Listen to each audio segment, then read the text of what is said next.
갈라디아서 6장 14절, 15절 말씀입니다. 다 찾으셨으면 한 목소리로 같이 봉독하겠습니다.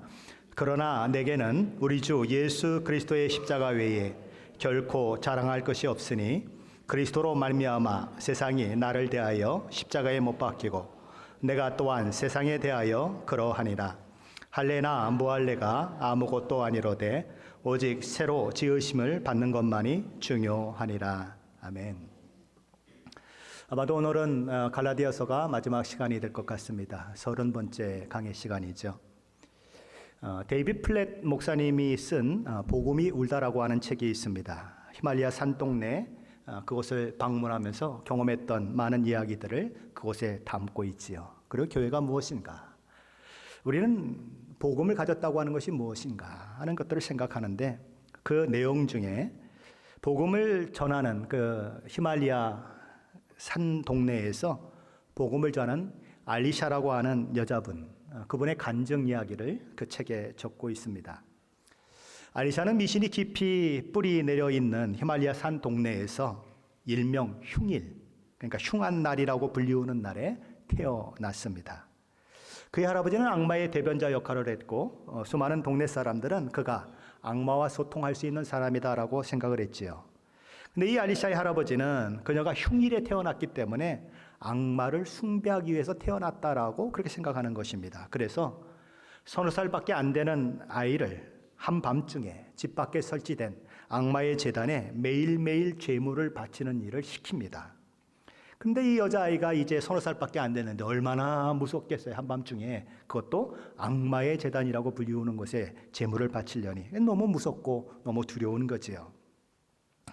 자, 그런데 어느 날 그 집에 한 시각장애인이 그를 안내하는 사람과 함께 찾아오게 됩니다. 그리고 알리샤의 아버지에게 복음을 전하게 되지요. 예수님을 전한 겁니다.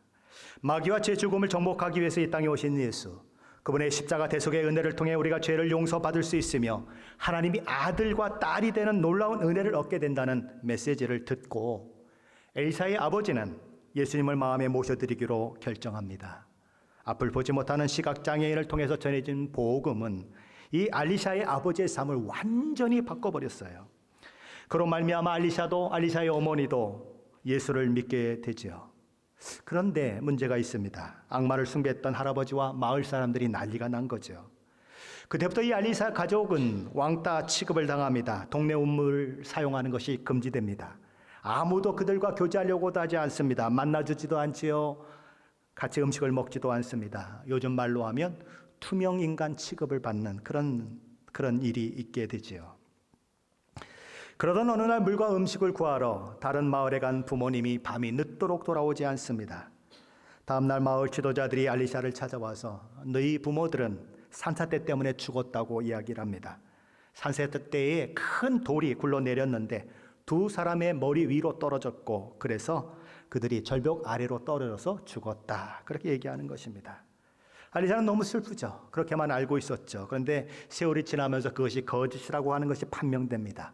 사실은 누가 죽였냐 하면 마을 지도자들이 그를 죽인 것입니다. 돌을 쳐서 죽을 때까지 돌을 쳐서 죽여놓고는 낭떠러지로 밀어버려서 그렇게 산사태가 나서 죽었다고 얘기하는 것입니다. 그러면서 동네 가서는 이렇게 얘기하는 거죠. 너희들 봐라. 낯선 예수신을 섬기다가 저렇게 산사태에 죽는 화를 당하는 것을 보지 않느냐. 누구도 예수를 경배하고 숭배하면 적골 만나는 거야. 그러니 예수 숭배하지 말아라. 그렇게 아주 그냥 동네 사람들에게 겁을 주고 위협을 하는 것입니다. 그러나 그럼에도 불구하고 알리샤는 자기가 만난 예수를 버리지 않아요. 도시에 가서 공부를 하고 이제 다 커서 돌아오면서 자기 부모가 순교한 그 지역으로 다시 들어옵니다. 그리고 아이들을 가르치고 복음을 전하느라고 아주 애를 쓰는 거죠. 그런 모습이 책에 기록됩니다. 데이빗 플랫 목사님이 쓴 책 중에서 또 레디칼이라고 하는 책이 있습니다. 이 레디칼이라고 하는 책에는 한 지하 교회에서 성경 공부를 인도하면서 경험한 목사님의 이야기가 기록이 되고 있어요. 본래 성경 공부 일정은 하루였습니다. 그런데 하루의 성경 공부를 끝낸 밤 늦은 시간, 이제는 헤어져서 각기 자기가 사는 곳으로 돌아가야 할 그 시간인데 한 지도자가 플랫 목사님을 붙들고 아니 우리 이제 겨우 느헤미야 한 장 끝냈는데 그냥 가시면 되겠습니까? 우리에게 구약 전체를 가르쳐 주십시오라고 요구합니다.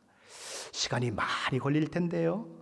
그래도 상관없습니다. 그래서 다음 날부터 아침부터 저녁 늦게까지 무려 열흘 동안이나 구약 성경 전체의 내용이 가르쳐집니다. 드디어 말라기서가 끝났어요.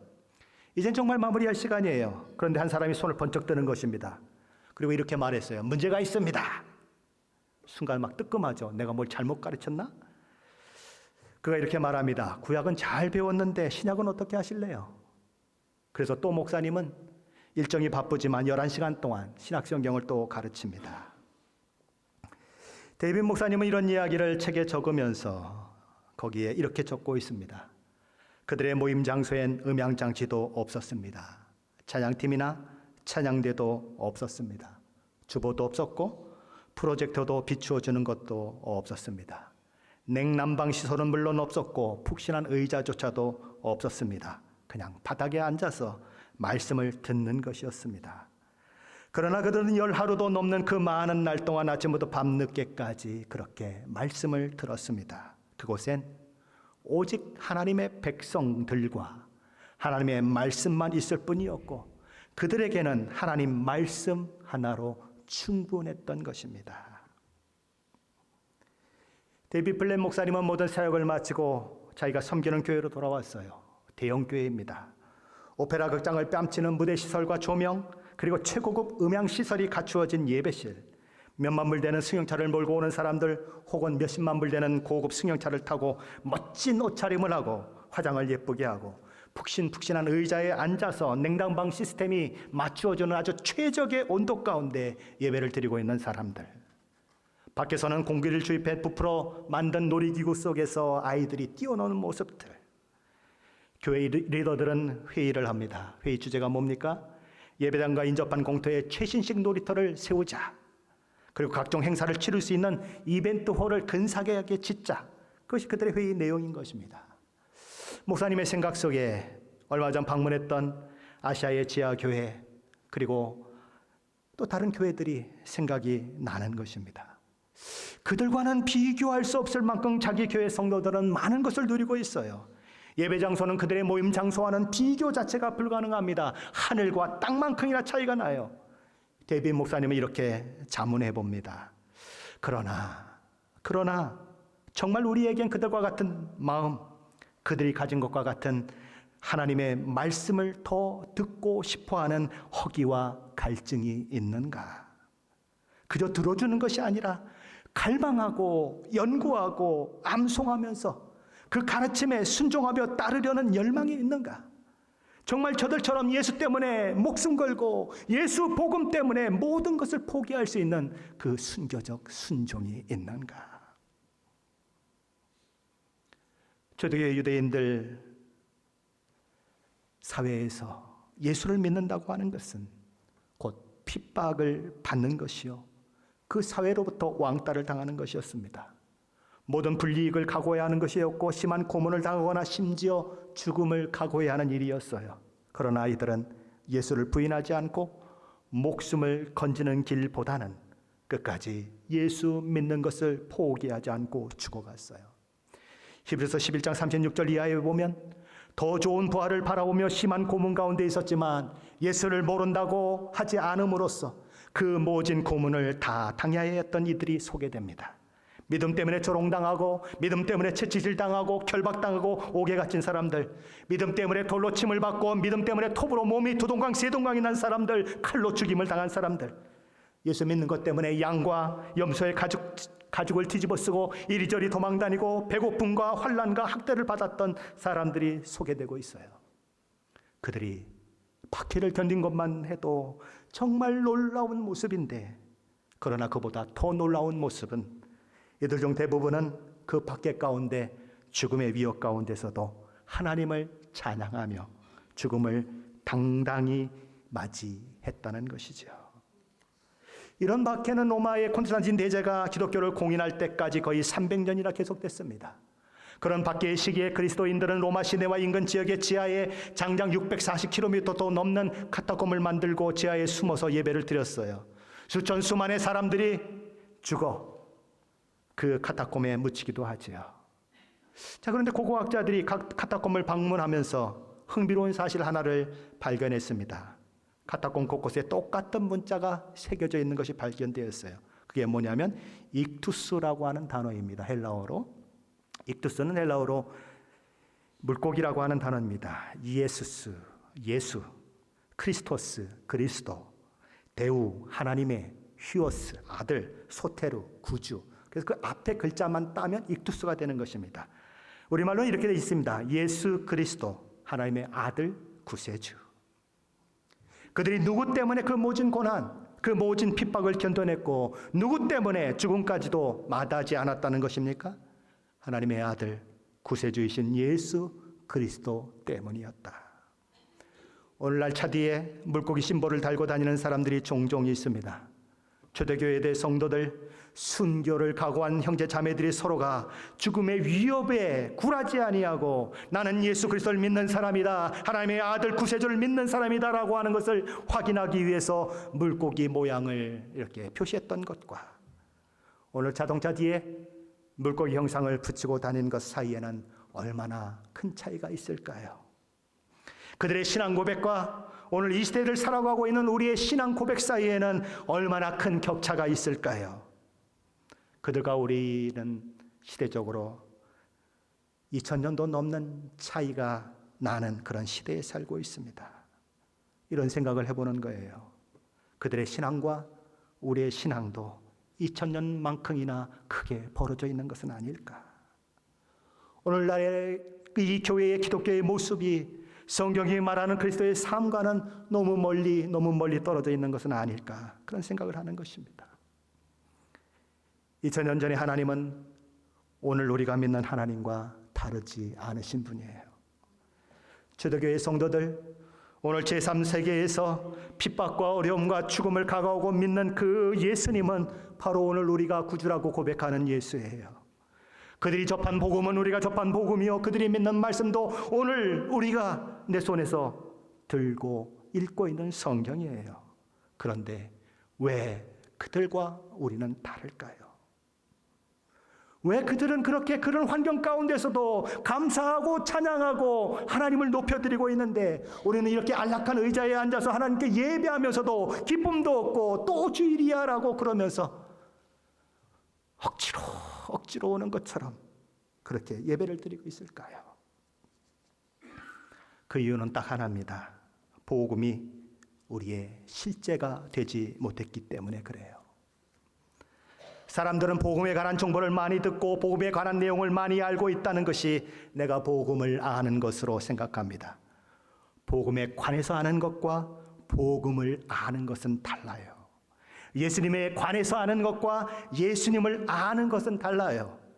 성경에서 안다고 하는 표현은 부부가 결혼해서 서로를 아는 것처럼 아는 것을 가리킵니다. 왜 사람들이 결혼하고 나서 내가 속았어라고 얘기합니까? 결혼하기 전에는 다 안다고 생각하고 이 사람이 나의 최고의 반려자라고 생각하고 결혼했는데 결혼하고 보니까 아닌 게 보이는 거예요. 그렇게 아는 것은 아는 게 아니라는 것입니다. 결혼해서 부딪히고 이렇게 저렇게 하면서 정말 그 사람을 알게 됐을 때에 안다라고 얘기한다는 거죠. 예수님과의 피상적인 만남이 아니고 예수 그리스도와 생명과의 만남이 진정 일어날 때 예수 그리스도의 십자가의 죽음이 내 죽음이요 예수 그리스도의 십자가의 부활이 내 부활이 되는 것을 진정으로 체험할 때 그때야 우리는 복음을 안다 이렇게 말할 수 있다는 것입니다. 그렇게 예수님을 만난 사람은, 그렇게 예수님을 체험한 사람은 생각 따로 삶 따로일 수 없습니다. 왜냐하면 믿음은 처음부터 믿음과 삶이 하나로 가게 되어 있어요. 근데 우리는 자꾸 믿음과 삶을 분리해내려고 합니다. 믿음 따로 삶 따로, 예배당에 와서 보이는 모습 따로, 예배당 밖을 나가면 다른 모습. 믿음과 삶이 분리되면 그것은 진짜 신앙이 아니에요. 그거는 종교적인 삶일 뿐인 것입니다. 복음을 진정으로 접하면, 복음이 내 삶의 실제가 되면 우리는 변할 수밖에 없고 또한 변화되어야 마땅한 것입니다. 복음은 우리를 이전과 다른 사람을 만들어요. 고린도후서 5장 17절 말씀은 이렇게 얘기합니다. 그런즉 누구든지 그리스도 안에 있으면 새로운 피조물이라. 이전 것은 지나갔으니 보라 새 것이 되었도다. 예수를 진정 만난 사람은 새로운 피조물이라는 거예요. 이전과는 다른 새로운 존재로 태어난다는 것입니다. 고린도서 3장 10절 말씀은 거듭난 구원받은 우리를 가리켜서 이렇게 얘기합니다. 새 사람을 입었으니 이는 자기를 창조하신 이의 형상을 따라 지식에까지 새롭게 하심을 입은 자니라. 공동번역 성경은 이 본문을 이렇게 번역했습니다. 새 인간으로 갈아입었기 때문입니다. 새 인간은 자기 창조주의 형상을 따라 끊임없이 새로워지며 참된 지식을 가지게 됩니다. 구원받은 사람은 새로운 피조물이 된 사람이에요. 구원받은 사람은 새 인류, 새 인간이 된 사람입니다. 그는 창조주의 형상을 따라 어떻게 된다고 말씀합니까? 첫째, 끊임없이 새로워진다. 둘째, 참된 지식을 가지게 된다. 복음은 사람을 근본적으로 바꾸어 놓는 능력이 있습니다. 그런데 구원받았다고 하는데 전혀 변화가 없는 사람들이 종종 있어요. 나 원래 그런 사람이야 라고 얘기하는 사람들이 종종 있어요. 그 이유가 무엇일까요? 복음은 능력이 있고 사람을 변화시키고 새 사람을 만든다고 하는데 왜 그 사람은 새 사람이 되지 않고 있을까요? 믿는다고 하는데 왜 새 사람이 되고 있지 않을까요? 거짓 구원에 속고 있기 때문에 그래요. 오늘 이 시대는 거짓 회심자들을 양상하는 시대입니다. 사탄은 수많은 사람들을 스스로 속이게 만들어요. 나는 구원받은 사람이다. 그저 입술만의 고백으로 영적 기도를 따라했다고 하는 이유로 나는 구원받은 사람이라고 생각하는 사람들이 너무너무 많은 것입니다. 그래서 아도 핑크는 그의 책 구원 신앙에서 이런 이야기를 하죠. 사탄은 구원 신앙을 가지고 있지도 않으면서 구원 신앙을 가진 것처럼 착각하게 만드는 일에 자신의 책략과 능력을 가장 맹렬하게 쏟아부어 크게 성공하곤 한다. 예수님도 마태복음 7장에서 이와 같이 구원 신앙을 가지고 있지 않으면서도 구원받은 줄 착각하다가 망한 사람들의 이야기를 하셨습니다. 그들은 주의 이름으로 선지자 노릇을 했던 사람들이에요. 주의 이름으로 병자도 고치고 주의 이름으로 귀신도 쫓아내고 큰 능력도 행했던 사람들이에요. 그런데 그들이 천국문에 도착해서 천국문을 두드렸습니다. 주님, 우리가 왔습니다. 문 열어주세요. 주님으로부터 음성이 들려와요. 내가 너희를 도무지 알지 못하느니 불법을 행하는 자들아 내게서 떠나가라. 예수님은 지금 반종교적인 사람에게 얘기하는 게 아니에요. 무신론자에게 얘기하는 게 아니에요. 불신자를 대상으로 얘기하는 게 아니에요. 이단 종파에게 얘기하는 것이 아니에요. 실제로는 지옥을 가는 줄도 알지 못하면서 스스로 천국에 이른다고 착각하면서 살았던, 종교적으로 열심을 부렸던 사람들, 선지자였다고 얘기했던 사람들, 병을 고치고 능력을 행했던 사람들 향해서 말씀하는 말씀이에요. 내가 너희를 도무지 알지 못하노라.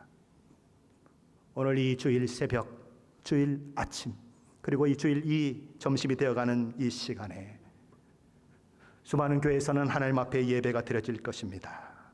그런데 그 예배당을 가득 채운 성도들 가운데 이런 기가 막힌 일이 일어날 수 있다는 거죠. 예수님의 십자가를 진정으로 경험하지 못하고도 복음이 자신에게 실제가 되지 않았음에도 불구하고 나는 구원받았습니다, 철석같이 믿고 살다가 어느 날 천국문 앞에 서서 문을 두드렸더니 내가 너를 도무지 알지 못하노라 라는 말을 들을 수 있다는 것이죠. 그렇다면 우리는 어떻게 해야 이 절망의 이 상황을 피할 수 있을까요? 어떻게 해야 천국문 앞에서 우리를 환영하시는 하나님께서 내 사랑하는 아들아, 내 딸아, 어서 와라, 내가 너희를 얼마나 기다렸는지 아니, 그러시면서 안아주고 기뻐하셔서 그 감격 때문에, 그 기쁨 때문에 천국에 입성하며 얼굴이 환해서 그렇게 감격과 은혜를 누리며 당당하게 천국에 들어갈 수 있을까요? 그것은 다른 어떤 것으로도 불가능합니다. 오직 십자가 복음을 진정으로 대면할 때만 가능합니다. 십자가 복음이 진정으로 내 것이 될 때에만 가능해요. 2000년 전 갈보리 언덕 위에 높게 세워진 십자가에서는 무슨 일이 일어났을까요? 그 십자가 위엔 세 사람이 양손과 발에 못이 박힌 채 달려 있었습니다. 양쪽의 두 십자가에는 흉악한 강도짓을 하다가 붙잡혀 사형 선고를 받고 매어 달린 사람들이요, 가운데 한 사람은 자신을 하나님의 아들이라고 함으로써 하나님의 이름을 망령되이 여겼다고 자신을 안식일의 주인이라고 하면서 안식일을 공개적으로 범했다는 제목으로 매어 달린 분입니다. 이제 겨우 30대 초반의 나이에 완전히 벌거벗겨진 채 그분은 거기 매어 달려 있었습니다. 머리에는 가시나무로 만든 관이 씌워져서 끊임없이 찔러오는 가시 때문에 피가 흘러내리고, 얼굴은 피 때문에 눈인지 코인지 입인지 구분할 수가 없게 되었어요. 몸은 얼마나 혹독한 채찍질을 당했는지 살점이 떨어져 나간 그 피부에서는 흘러내린 피가 응고되어서 피딱지가 여기저기 덕지덕지합니다. 못 박힌 손과 발에서는 계속해서 피가 흘러내리고 온몸은 피로 점점 물들어가요. 건강한 죄인들은 십자가에 못 박혀도 며칠씩 죽지 않고 살아있다고 역사는 증언하는데, 이분은 밤새 채찍을 맞은 이유 때문에, 피를 너무 많이 흘린 이유 때문에 십자가에 달린 지 6시간 만에 완전히 죽으십니다. 그분이 얼마나 일찍 운명하셨는지 시체를 장사하겠다고 찾아온 아리마대 요셉의 이야기를 들은 로마 총독은 백부장에게 묻습니다. 벌써 죽었느냐? 백부장이 대답하죠. 예, 벌써 죽었습니다. 그래서 빌라도는 아리마대 요셉에게 시체를 가져가도 좋다고 허락합니다. 그분은 마지막 숨을 몰아쉬며 이렇게 말씀하셨어요. 테테르스타이, 다 이루었다. 하나님께서 그분을 통해 이루고자 하셨던 인류 구원에 위한 모든 사명을 다 이루었다. 그분은 마지막 이렇게 말씀하십니다. 아버지여, 내 영혼을 아버지 손에 의탁하나이다.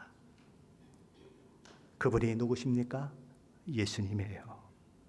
인자가 온 것은 섬김을 받으려 함이 아니요 도리어 섬기려 하고 자기 목숨을 많은 사람의 대속물로 주려 함이라 라고 말씀하신 대로, 인자가 많은 고난을 받고 장로들과 대제사장과 서기관들에게 버림받아 되어서 죽임을 당하고 사흘 만에 살아나야 할 것이라고 제자들에게 가르치신 그대로 예수님은 십자가에서 죽으셨습니다. 사람들은 말합니다.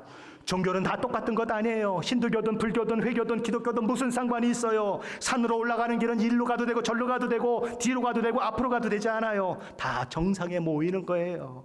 거기 꼭대기에 가면 누구나 신을 만나는 거예요. 누구나 구원받을 수 있어요. 그런데 예수님은 우리 보고 한 번도 정상으로 올라오라고 얘기하지 않으세요. 정상에 계신 예수님이 땅으로 내려오세요. 계곡으로 내려오세요. 낮고 천한 우리의 자리로 내려오세요. 성자 하나님께서 피조물의 인간의 몸을 입고 이 땅에 오세요. 그리고 죄와 허물을 지고 십자가에 죽으심으로 우리가 져야 할 죄의 모든 책임을 다 담당하셨어요. 이 종교도 좋고 저 종교도 좋다고요? 아니요. 그렇지 않아요. 또 어떤 사람들은 말합니다. 착하게 살면 구원받는 거 아니에요. 착하게 살면 천국 가는 거 아닌가요? 그러나 성경은 하나님 앞에서 하나님의 뜻과 계획을 따라 선을 행할 수 있는 사람은 한 사람도 없다고 얘기하는 것입니다. 인간이 하나님 앞에 의라고 주장할 것이 없다는 거죠. 십자가를 한번 보십시오. 실오라기 하나 걸치지 못하고 못 박혀있는 예수님을 한번 보세요. 그를 가릴 수 있는 것이라고는 아무것도 없어요. 하나님 앞에 내가 의가 있다고 주장할 수 있는 것은 실오라기 하나도 없었어요. 너의 의는 내 아들 예수가 십자가에 달려 죽는 그 모습 가운데 한번 살펴봐라. 아무것도 없다. 실오라기 하나도 없다. 그것이 우리 인간의 현실이라는 거죠. 만약 인간이 자력으로 구원을 얻을 수 있다면 하나님의 아들이신 예수가 이 땅에 오실 이유가 무엇이 있습니까? 더군다나 자기 혼자 구원을 받을 수 있는데 왜 하나님이 이 땅에 오시고 십자가에 왜 죽으세요? 뭐 하려고 죽으세요? 혼자 구원받을 수 있는데 그런 일은 없는 것입니다. 십자가 복음이 아니면 아무도 구원받을 수 없기에 주님은 이 땅에 오셨고 십자가에 못 박혀 죽으시면서 그것을 바라보면서 이렇게 말씀하시는 것입니다. 내가 곧 길이요 진리요 생명이니 나로 말미암지 않고는 아버지께로 올 자가 없느니라. 어떤 이들은 이렇게 얘기합니다. 하나님께서 사랑의 하나님이 아니십니까? 어떻게 사랑하시는 하나님이 인간을, 그렇게 사랑하는 인간을 지옥에 보낼 수가 있겠어요? 예수를 믿든지 안 믿든지 상관없이 모든 사람은 천국에 간다고 이야기하는 사람들이 있어요. 지옥은 가상의 장소예요. 아예 그런 것은 없다고. 사랑이신 하나님이 어떻게 그 사랑하는 인간을 지옥에 보낼 수 있습니까? 하나님은 죄를 미워하시지만 죄는 결코 미워하시지 않는다고 이야기를 해요. 그러므로 모든 죄인들은 그 죄와 상관없이 천국에 들어갈 것이라고 그들은 주장합니다. 그러나 십자가를 보십시오. 모든 죄인을 대표해서 십자가에 달려 죽으신 예수를 보십시오. 양손과 발에 대못을 박히고 처절하게 죽어가는 그 모습을 보십시오. 죄인에 대해 분노하신 하나님의 공의와 분노가 얼마나 크게 십자가에서 퍼부어지고 있는지를 한번 보세요. 하나님의 분노와 심판이 폭포수처럼 그리스도 위에 쏟아지는 것을 한번 보시라고요. 하나님이 죽이신 것은 죄가 아니에요. 죄인을 죽이셨어요. 오죽하면 하나님의 아들이신 우리 주님조차도 그 하나님의 무서운 진노 앞에 엘리 엘리 라마 사박다니 나의 하나님 어찌하여 나를 버리시나이까라고 외치셨겠어요. 이 십자가 앞에 진정 서보셨습니까? 이 십자가가 저와 여러분의 실제가 되어 있습니까?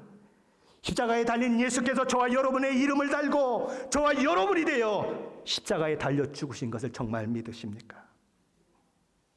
예수의 생명이 저와 여러분 속에 흐르고 있습니까?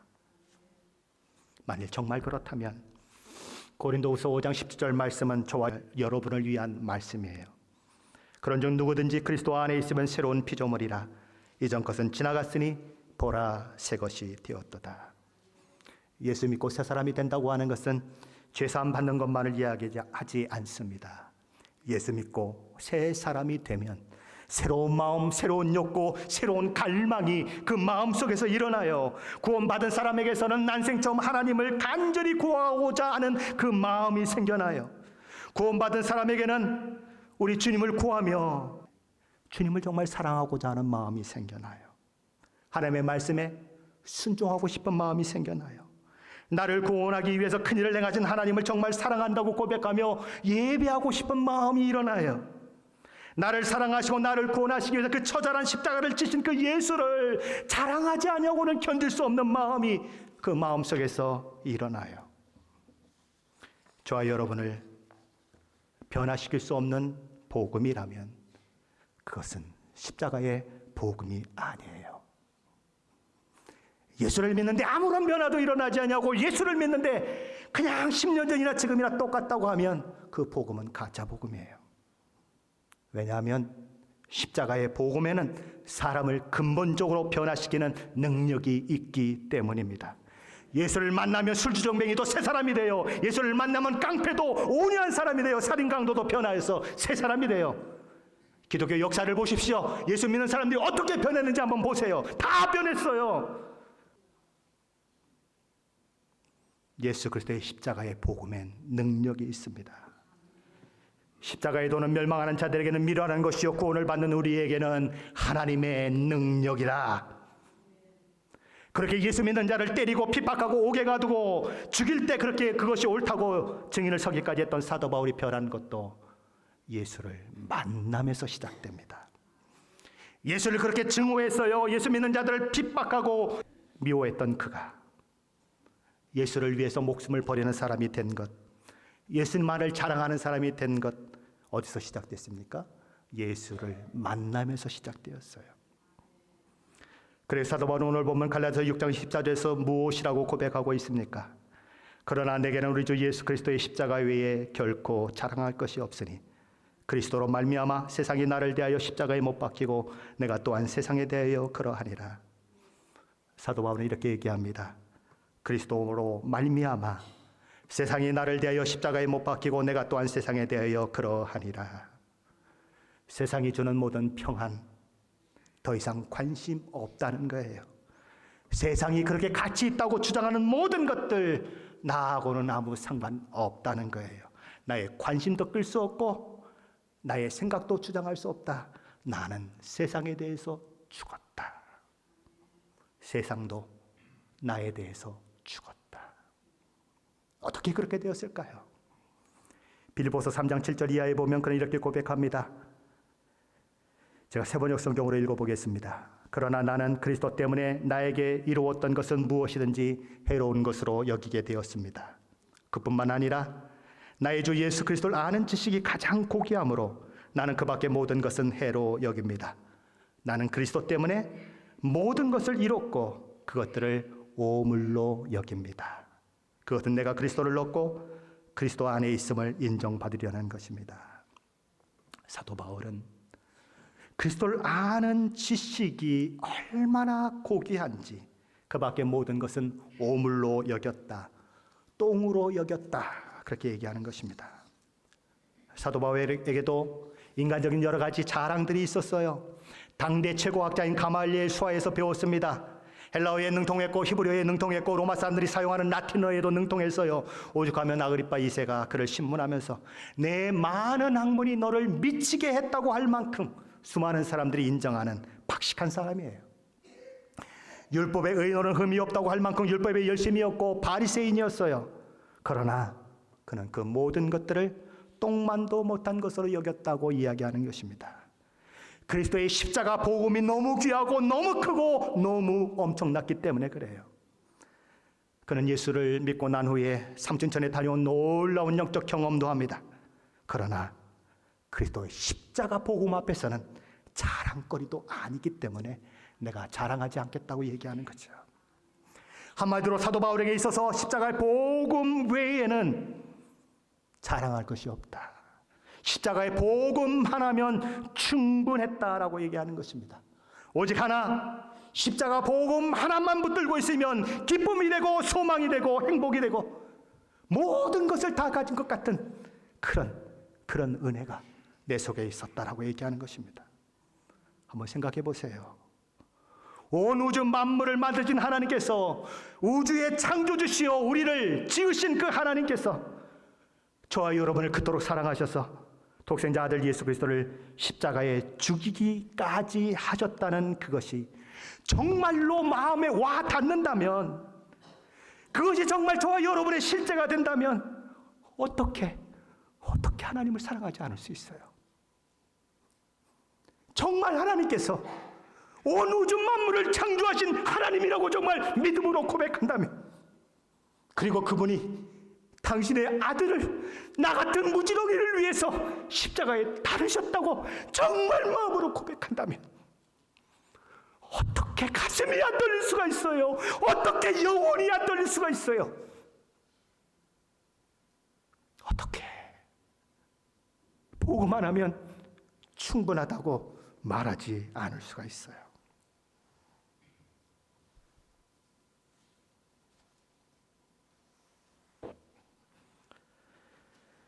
저와 여러분은 예수님 한 분만으로 충분합니까?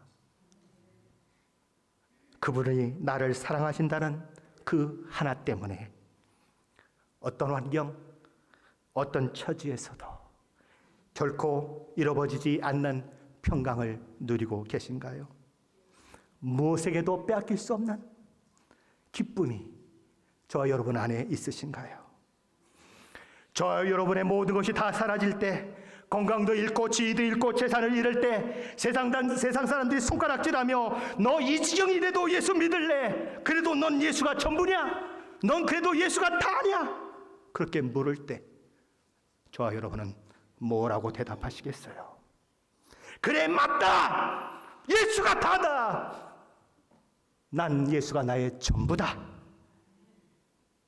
난 내 형편이 이렇게 되어도 난 여전히 나를 사랑하신 그 예수를 사랑한다.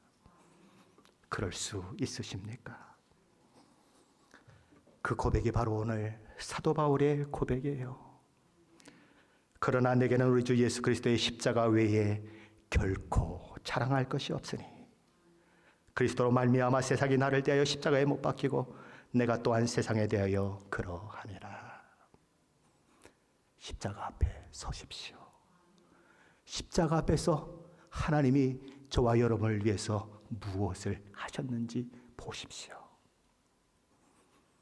무엇이 내 기쁨이 되고 있어요? 무엇이 내 소망이 되고 있습니까? 무엇 때문에 헤헤거리고 있습니까? 십자가 하나만이 저와 여러분의 자랑이 되고 기쁨이 되어야 마땅해요. 온 천하를 창조하신 그 창조주께서 저와 여러분을 위해서 이 땅에 오시고 십자가에 죽으셨다면, 정말 그것이 사실이라면 저와 여러분은 자다가도 일어나서 감사하고 또 감사하고 울고 또 울고, 내가 무엇이간데 이렇게 나를 사랑해 주셨습니까? 그래야 마땅해요. 저와 여러분이 오늘 말씀을 듣고 십자가 앞에 다시 서십시오. 십자가를 다시 바라보시고 저와 여러분의 허락된 구원이 무엇인지를 확인하시고, 사도 바울처럼 내게는 우리 주 예수 그리스도의 십자가 외에는 결코 자랑할 것이 없다고 하는 고백이 사도 바울의 고백뿐만 아니라 저의 고백이 되고 여러분의 고백이 되시기를 예수 그리스도의 이름으로 간절히 축원합니다. 기도하겠습니다.